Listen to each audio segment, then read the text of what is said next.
बिस्मिल्लाहिर्रहमानिर्रहीम। अस्सलाम वालेकुम। तमाम तारीफ़ें अल्लाह ताला के लिए जो तमाम जहानों को पालने वाला है। आज मैं आपके साथ बहुत ही आसान सी तौरी की सब्ज़ी शेयर करूंगी, जिसके लिए मेरे साथ रहिएगा।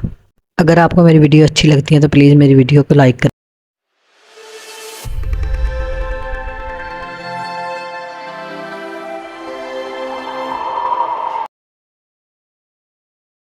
अब मैं आपको बताती जाऊँ कि तोरी की सब्ज़ी बनाने के लिए हमने जो चीज़ें ली हैं, इसमें तोरी हाफ़ केजी ली है, टमाटर और सब्ज़ मिर्च काट लिए हैं, ये प्याज को हमने तैयार कर लिया है और हमारे पास मसाला जात मौजूद हैं, जिसमें काली मिर्च, ज़ीरा पाउडर, हल्दी, लाल मिर्च और नमक।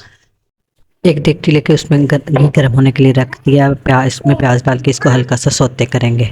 अब इसमें टमाटर और सब्ज़ मिर्च डाल के थोड़ी देर चलाएंगे और इसमें दूसरे मसाला चाट शामिल कर देंगे और साथ ही थोड़ा सा पानी शामिल करके इस मसाले को अच्छी तरह से भून लेंगे। 2-3 मिनट अच्छी तरह से भूनने के बाद इसमें हम तोरी शामिल कर देंगे। तोरी के बहुत ज़्यादा फ़ायदे हैं। ये पेट दर्द को दूर करने में मददगार साबित होती है, ये मैदे को दुरुस्त रखती है।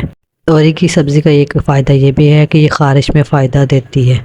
इसमें सारी तोरी शामिल करके इसको हम 2-3 मिनट अच्छे से चलाएंगे और फिर इसको ढककर 5 मिनट के लिए रख देंगे। अब चेक करते हैं कि हमारी तोरी की सब्ज़ी कहाँ तक पहुँची है। ये देखिए माशाल्लाह से तकरीबन तैयार हो चुकी है। अब हम इसको 2-3 मिनट और अच्छे से बुनाई करेंगे। हम माशाल्लाह से अल्लाह ताला के सारा दिन नेमतें खाते हैं, हमें चाहिए कि उसकी नेमतों का शुक्र अदा करते रहा करें। ये सब्ज़ी की अच्छी से बुनाई हो चुकी है। अब देखिए माशाल्लाह से इसने घी छोड़ दिया है। अब हम इसको उतार लेंगे। माशाल्लाह अल्हम्दुलिल्लाह तोरी की सब्ज़ी बहुत मज़ेदार तैयार हो चुकी है। इसको गरम चपाती के साथ पेश करेंगे। माशाल्लाह अल्हम्दुलिल्लाह। अगर आपको आज की वीडियो पसंद आई है तो मेरे चैनल को सब्सक्राइब करें, वीडियो को लाइक करें, शेयर करें। Thank you. अल्लाह हाफ़िज़। इंशाल्लाह मिलते हैं किसी और नई रेसिपी के साथ। अल्लाह हाफ़िज़।